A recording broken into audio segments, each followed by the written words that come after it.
Hey, what's up guys? Welcome back to my channel. At ngayon ay mag-update naman tayo kay Wave.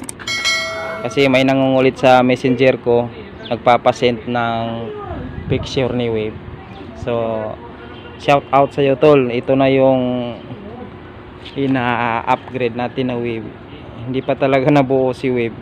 So, ayan ang update ni Wave. Ipapakita ko lang yung mga gamit ni Wave. Andun yung mga gamit ni Wave. At saka nalagay ko na rin yung outer tube ni Wave at swing arm ni Wave. So ayan, yan din yung dala ni Wave na outer tube. So ginawa ko, pinalightin ko lang yan para naman magamit. May outer tube naman si Wave na nabili natin na lightin with caliper. So ang ginawa ko, ito na lang yung pinalightin ko, yung dala ni Wave na outer tube, para hindi na natin mababaklas dito. Kasi sayang naman, napakaganda ng bounce na shock na yan. Baka magiba na yung bounce niya pag tinanggal pa natin. So pareho lang naman sila ng lalagyan ng brake caliper. Ang magagamit lang natin doon sa binili natin na outer tube na lighting with caliper is yung brake caliper niya. Yun lang yung magagamit natin. Itatago lang muna natin yung outer tube na lighting para reserva kung sakali. At magagamit din natin kay Nice kung sakali mag street bike si Nice. Ayan. Ayan na yung mga axle niya na CNC. Ayan. So ito na yung mga order natin sa Shopee. Itong speedometer lens at saka back cowling. So pati yung fuel gauge ni Wave, nag-order din tayo ng film niya para malinaw siya. Kasi wala na yan eh. Hindi na makita kasi sira na yung film na nalagay diyan. So papalitan natin yun para maging malinaw yung fuel gauge ni Wave. So ayan. Yan yung swing arm ni Wave. MT8 lang yung swing arm ni Wave. So ayan yung mga axle na in-order natin kay Boss Jane, tatlo. Ayan, saka bolt ng shock. So ito nabili rin natin sa Honda. Taillight lens lang yung binili natin kasi hindi pa natin kaya bumili ng buo. So para makatipid tayo, ito lang yung binili natin, yung taillight lens. At saka ito palang signal light na dalawa, bago rin ito, binili natin kasama ng taillight lens, itong left and right seat na ito. Akala ko yung lens lang ang bibilihin natin, pero seat pala siya, kaya bago na siya tingnan. Ito lang yung stock ni Wave na hindi natin napalitan, itong headlight. Ayan. So ngayon punta tayo doon sa mga gamit ni Wave para makita ninyo ang gamit ni Wave na wala pa talaga, hindi pa talaga na simulan. Ayan. So ang gagamitin natin na rims ni Wave, itong pinaglumaan ni Nice na super drag din. Ayan, super drag na 2 ton.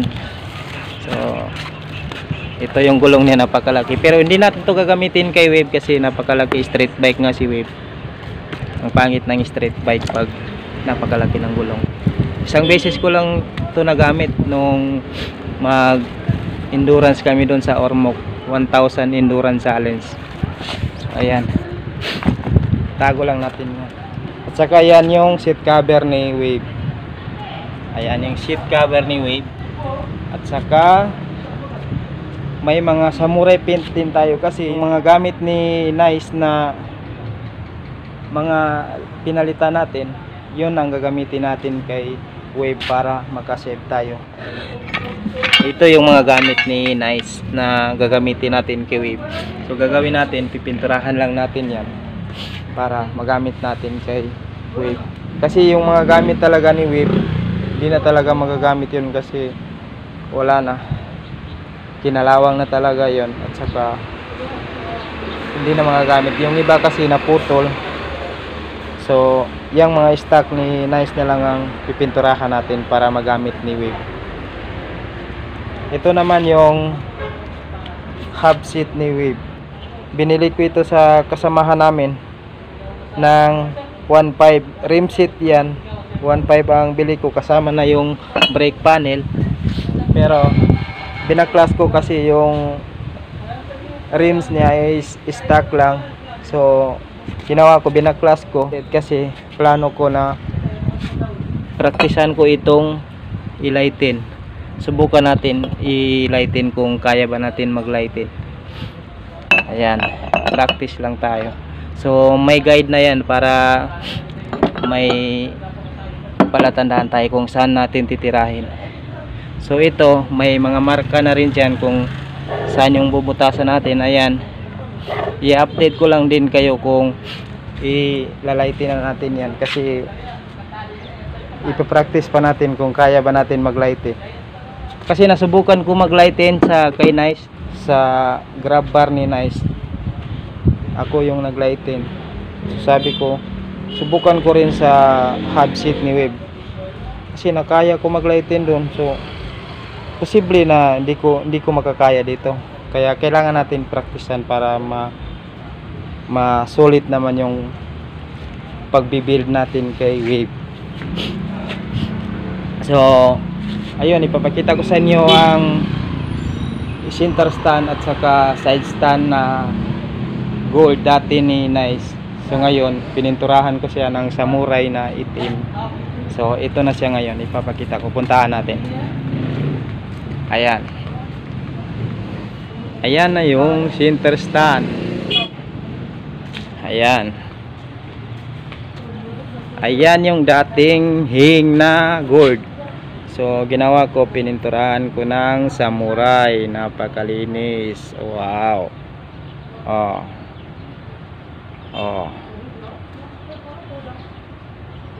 Ayan. So babalik na natin doon kasi hindi pa masyado natuyo. So ito naman yung side stand na golden. Pininturahan ko kasi itong dalawa kinalawang, kaya pininturahan ko na lang kasi si Nice pinalitan natin ng stainless na center stand at saka side stand. So ayan yung gold na gamit ni Nice dati. Ngayon pininturahan natin ng samurai na itim, kaya parang bago na rin siya. Ayan, babalik na natin doon para hindi magasgas kasi hindi pa ito natuyo. Ayan.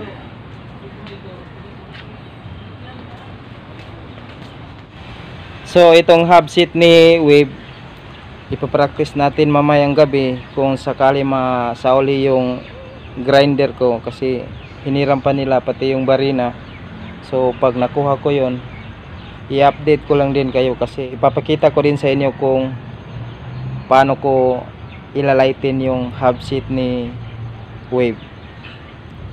Hindi ko pa nasubukan maglightin ng hub, pero mag-practice lang tayo kasi mas masarap talaga mag-build ng motor na pinaghirapan mo talaga. Tsaka dagdag challenge na rin sa atin. Susubukan ko lang kung kaya ba natin itong ilightin. Practice lang natin. Walang hindi kaya, basta subukan mo lang. Kaya yan, nilagyan ko siya ng mga marka para may guide ako. Ayan. Ayan. Ito lang yung malalightin natin, itong tatlo, kasi itong para sa sprocket niya okay na ito. Isasabay lang natin sa pagpipintura para magkapareho ng color. So ayan, itatago lang natin yan kasi sa web talaga ito, kaso wala siyang hub and mile, kaya dyan ka lang muna. Hindi pa ito na tanggal kasi pina powder coat ko ito, ay ano, hindi pa yan natanggal ang nilagay nila sa lalagyan ng tornilyo. Ayan.